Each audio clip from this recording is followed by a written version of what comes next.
انسان کی اصل ضرورت ایک عادلانہ نظام ہے. اس نظام میں ہم جکڑے ہوئے ہیں. آج کا نظام کیا ہے؟ جو آپ کی حکومت طے کر دے گی نصاب وہ پڑھایا جائے گا. آپ تو مجبور ہیں. You wash your hands of your son. آپ داخل کر دیجیے, اس کے بعد آپ کے ہاتھ میں کیا ہے؟ وہ تو جو پڑھائیں گے وہ پڑھے گا. کون بنائے گے ان کے کریکلم؟ کون بنائیں گے ان کے کون نصاب بنائیں گے؟ اب جو دھویا جا رہا ہے ہمارے نصاب کو پورے تقریباً پورے عالم اسلام میں, سب سے بڑھ کر سعودی عرب میں, اسلام کی باتیں نکالو اور یہ تحریک پاکستان نکالو تم اپنے کورسز سے. ریڈ ہسٹری ایز ہسٹری, نہیں کسی آئیڈیالوجی کے حوالے سے مت پڑھو. یہ سارا اب کیا کریں ہم؟ کہاں لے جائیں بچوں کو؟ غاروں میں مت کر دیں. آپ اپنے گھر میں ٹیلی ویژن نہیں لائیں گے, بچہ کہیں باہر جا کے دیکھے گا, پٹواڑی کی دکان پر دیکھے گا, دودھ والے کی دکان پر دیکھے گا, پڑوسی کے گھر چلا جائے گا. You can't do it. مجبوری جب تک نظام نہ بدلو. جو شاہ ولی اللہ دہلوی کہتے ہیں جس نظام میں تقسیم دولت کا نظام غلط ہو جائے نتیجہ کیا نکلتا ہے؟ ایک طرف دولت کے انبار ہیں, گلچھرے ہیں, عیاشیاں ہیں, عیش ہیں, بلٹ پروف گاڑیاں ہیں, محل ہیں, اور ایک طرف بھوک ہے, فاقہ ہے. اور بڑا پیارا لفظ استعمال کیا ہے, انسان کی حیثیت بار برداری کی اونٹ سے زیادہ نہیں رہتی. وہ انسان رہتا ہی نہیں. صبح سے شام تک کمر توڑ دینے والی محنت جو کر رہا ہے اور پھر بھی 2 وقت کی روٹی پوری نہیں چل رہی. آپ توقع رکھتے ہیں کہ وہ اللہ سے ڈور لگائے گا, رات کو کھڑے ہوگا. خود حضور نے فرمایا کاد الفقر ان یکون کفرا. فقر جو ہے وہ تو کفر تک پہنچا دیتا ہے انسان کو. یہ فقر نہیں ہے جو خودکشیاں کروا رہا ہے. یہ فقر ہے کہ نہیں؟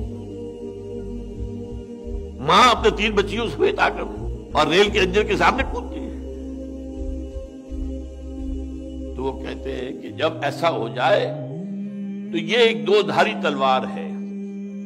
ایک تلوار ہے 2 دھاری, ادھر بھی کاٹتی ہے ادھر بھی کاٹتی. اگر ڈسٹریبیوشن آف دی ویلتھ کا نظام غلط ہے, ایک طرف انبار ہوں گے دولت کے, نتیجہ کیا نکلے گا؟ عیاشیاں ہوں گی, بدماشیاں ہوں گی, گلچھرے ہوں گے, سب کچھ ہوگا کہ نہیں ہوگا؟ ادھر بھی کاٹا, اخلاقی طور پر کاٹ دیا.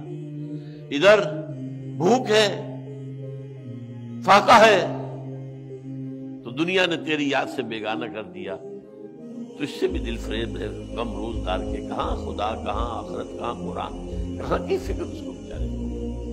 وہ تو بار برداری کا اونٹ ہے, کوڑوں کا بیل ہے, نتھنگ مور دین دیٹ. میں اسی لیے کہتا ہوں شاہ ولی اللہ دہلوی کے بارے میں جو میں نے کہا تھا, ان کا سوشل تھاٹ بہت ہائٹ پر ہے, بہت ہائٹ پر. یہ ہے وہ مسئلہ جب کہ حضور تشریف لائے اور دین حق عطا کیا اللہ نے آپ کے ذریعے سے. اور کیا فکر و عمل کا انقلاب, بادشاہوں کی نہیں اللہ کی ہے یہ زمین.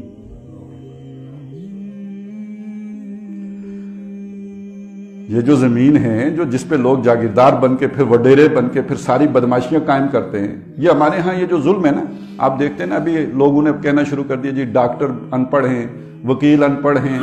مسئلہ کیا ہے؟ مسئلہ یہ ہے کہ ہر سوسائٹی کے اندر کچھ ٹرینڈ سیٹر ہوتے ہیں جو رجحان ایک بنا دیتے ہیں, پھر جس کے پاس اتھارٹی آتی ہے وہ وہی کرتا ہے. جب تک اتھارٹی نہیں ہوتی یس سر کرتا ہے, جو ہی اتھارٹی آتی ہے وہی کرتا ہے جو ٹرینڈ سیٹ ہوتا ہے.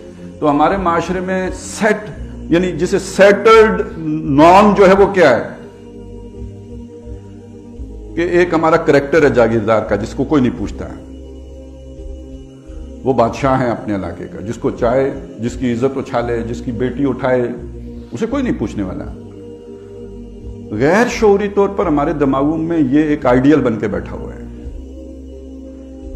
جس کے پاس اتھارٹی ہوتی ہے وہ یہ کرتا ہے. لہذا جس کے پاس طاقت آ جاتی ہے نا, جس ذریعے سے بھی آ جائے وہ وہی کرتا ہے.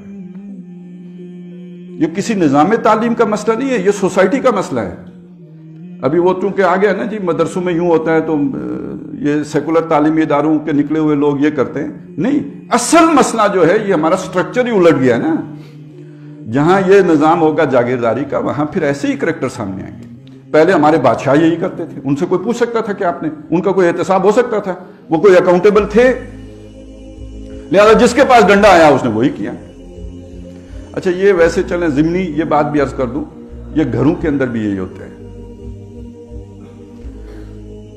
ایک آدمی بڑا شریف ہوگا، محلے میں بہت اچھا ہوگا، نیک ہوگا، بڑا سوچ کے بولتا ہوگا، بیوی کے ساتھ بد کلام ہوگا، اولاد کو گالیاں بکتا ہوگا۔ کبھی آپ نے سوچا یار یہ ایک ہی بندے میں دو انتہائیں کیسے جمع ہو گئی؟ اس لیے کہ یہاں گلی میں تو لوگ پوچھتے ہیں نا، آپ کسی کو گالی دیں تو کوئی دانت بھی توڑ سکتا ہے، گھر والے مجبور ہیں، وہ کچھ نہیں کر سکتے۔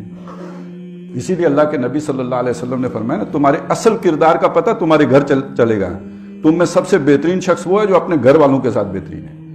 محلے میں بہترین تو ہر ایک ہوگا، گھر میں کون بہترین ہے وہاں سے پتہ چلے گا۔ اور اسی میں پھر دوسری بات بتا دوں، لوگ گلہ کرتے ہیں کہ میں نے اولاد کو یہ کیا، بیوی کے یہ جو ہے وہ نمازیں پڑھی ہیں، لیکن جب وہ بڑے ہو گئے، میں کمزور ہو گیا، تو اب نہ میری اولاد سنتی ہے نہ بیوی سنتی ہے۔ آپ نے ٹرینڈ سیٹ کیا ہے۔ جب آپ کے پاس اتھارٹی تھی آپ نے ان کی نہیں سنی، اور نہیں سنی کا مطلب یہ ان کی عزت نفس کا بھی خیال نہیں رکھا، نہ اولاد کا نہ بیوی کا۔ وہ مظلوم اکٹھے ہو گئے، نیچرلی اکٹھے ہو گئے۔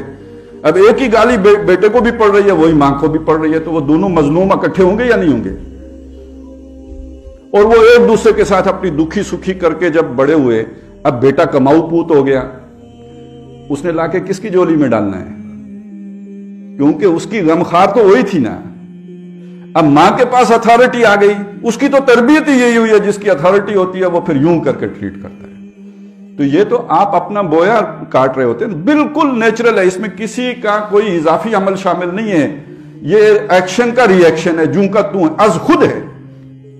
جیسے چھری اوپر رکھیں گے تو انگلی کٹے گی، جیسے آگ جلائیں گے پانی ابلے گا، ایسے ہی جب آپ اپنی اتھارٹی کا مس یوز کریں گے، جب آپ کے پاس اتھارٹی تھی تو پھر اس کا یہ لازمی نتیجہ ہے جو آپ کو بھگتنا پڑے گا، اور اس عمر میں بھگتنا پڑے گا جب آپ ضعیف ہو چکے ہوں گے، کمزور ہو چکے ہوں گے، آپ کو بھگتنا پڑے گا۔ یہی ہمارے معاشرے کا حال ہے۔